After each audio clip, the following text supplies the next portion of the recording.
13वें दिन 45 लाख पार्थिव शिवलिंगों का निर्माण पूरा। 13वें दिन तक 3 करोड़ 50 लाख शिवलिंग का निर्माण पूरा।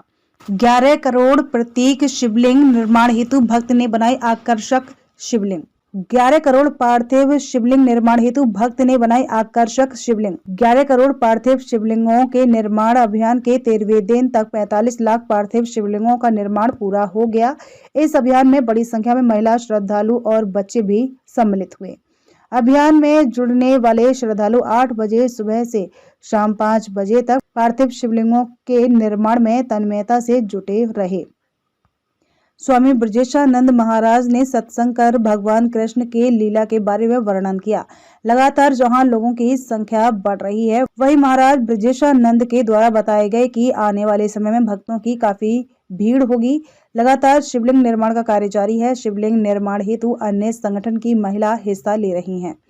शिवलिंग निर्माण का कार्य 8 बजे से शुरू होकर 5 बजे तक लगा रहता है। 5 बजे के बाद शिवलिंग की पूजा आराधना होने के बाद विसर्जित किया जाता है।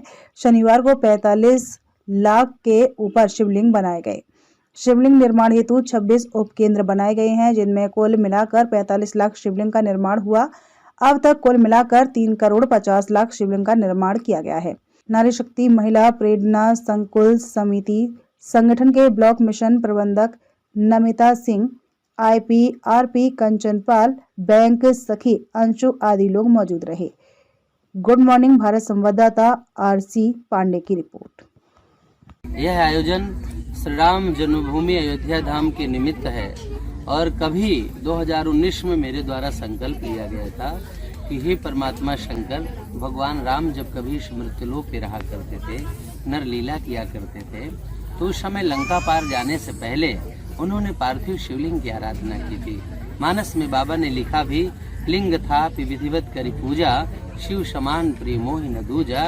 तो हमने मन में सोचा कि भाई अभी तक राम जन्मभूमि का फैसला क्यों नहीं आया, और राम जन्मभूमि पे उसको लेकर के कई लाख लोगों की हिंसाएं हुई। अब मंदिर बने तो कोई एक भी हिंसा न हो और जल्द से फैसला आए। इसके लिए हमने संगम तट पे ही 11 करोड़ पार्थिव शिवलिंगों के निर्माण का संकल्प लिया था 2019 में, 9 नवंबर से 9 दिसंबर तक। और जैसे ही 9 नवंबर को तैयारी शुरू होती है कलश यात्रा की उसी स्थल पे संगम नोच पे, वैसे ही ठीक 9 नवंबर को 11 बजे रिजल्ट आ जाता है सुप्रीम कोर्ट का फैसला कि यह जमीन परमात्मा श्री राम के चरणों को समर्पित की जाती है। तो इस अनुष्ठान का इतना बड़ा फर्क पड़ा कि पहले ही दिन फैसला आ गया। तो जो मेरी मंजिल थी वो तो मुझे मिल गई, लेकिन धारा 144 लग गई थी, इसकी वजह से वो कार्यक्रम नहीं हो सका। वही आयोजन आज यहाँ पर हो रहा है। यह 27 नवंबर से शुरू हुआ है और 26 दिसंबर को इसका विश्राम है।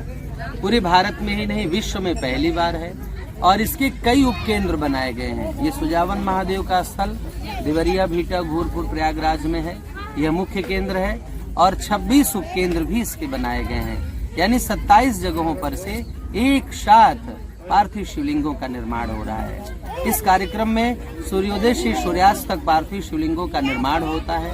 शाम के समय बने हुए शिवलिंगों का महाअभिषेक, भस्म आरती, फिर किसी पवित्र जलाशय में, और यहाँ पर तो यमुना मैया के गोद में विसर्जन किया जाता है। अनवरत महाभंडारा भी चल रहा है 1 महीने का। तो कहने का मतलब है कि जनवरी में 22 तारीख को श्री राम जन्मभूमि मूर्ति की प्रतिष्ठा है। वहाँ पर एक बड़ा हर्ष और उल्लास से कार्यक्रम रखा गया है भगवान श्री राम का। आज भारत भूमि में हम सब भाग्यशाली हैं जो इस समय जीवित हैं इस मृत्युलोक में। तो उन्हीं भगवान श्री राम के निमित्त मेरे पीछे देख सकते हैं भगवान श्री राम और माता सीता की मूर्ति है। भगवान शंकर की वो पूजा कर रहे हैं। इस यज्ञ के मुख्य यजमान भगवान राम और माता सीता हैं और आराध्य भगवान शंकर हैं, देवादिदेव देव महादेव शिव। तो सुजावन देव मंदिर आपने क्यों चुना गुरुदेव? सुजावन देव मंदिर मैंने इसलिए चुना, इसका बड़ा इतिहास है। भगवान शंकर की आराधना भगवान राम ने यहाँ पर कभी की थी। जब भरद्वाज आश्रम आते हैं प्रभु, तो भरद्वाज आश्रम आकर के वन जाते समय भरद्वाज जी से पूछते हैं, कुत्र मया वस्तव्यम, मुझे कहाँ रहना चाहिए? तो भरद्वाज जी कहते हैं, हे राम, चित्रकूटा है तो निवास योग्य मुष्तम स्थानम। इति तेनादिष्टा रामः लक्ष्मणः सीतया च सह वनमगच्छत्। तो जब वहां से वो वन की तरफ जाने लगे तो यही यमुना का घाट है जिसमें पहली बार वो यमुना पार करते हैं। तो ये स्थान अपने आप एक पौराणिक बन गया। यहाँ पे सीता रसोई है बगल में, यहीं पे माता सीता रात रुक करके भगवान को प्रसादी कराई थी और शंकर जी का अभिषेक किया था उन्होंने। पहला कारण यहाँ करने का। दूसरा कारण, माता यमुना भगवान श्री कृष्ण की धर्म पत्नी है, 8 पटरानियों में एक है। तो यहाँ पे माता विराजमान है साक्षात। और आप लोग को बता देना चाहूंगा कि प्रयागराज के मुख्य अधिष्ठात्र देवता भगवान माधव हैं। ये 12 की संख्या में है। जैसे बेड़ी माधव जी का आप लोग दर्शन किए होंगे, आप लोग शहर से हैं, तो यहाँ प्राचीन पद्म माधव जी का मंदिर है। तो भगवान नारायण यहाँ निवास करते हैं। और सबसे बड़ा एक कारण और यहाँ पर है कि यही बगल में शमशान है, मेरे बाएं तरफ देखिए, वहाँ चिता जल रही है। तो यहाँ पर 8-10 चिताएं डेली प्रज्वलित होती हैं। भगवान शंकर अगर शमशान भूमि में कहीं निवास करते हैं तो उनका स्वरूप बदल जाता है, वो महाकाल के रूप में हो जाते हैं और अवघड़ रूप धारण करते हैं। यहाँ पे किया गया भंडारा, यहाँ पे किए गए पार्थिव शिवलिंगों का निर्माण, ये करोड़ों जन्मों तक अक्षुण्य बना रहेगा और सबका कल्याण करेगा। लेकिन ये तो बहुत ही कठिन संकल्प आपका है। जी, अब ये तो बहुत बड़ा संकल्प है, क्योंकि मृत्युलोक में आज 300-400 सालों में किसी ने इसको देखा और सुना नहीं है।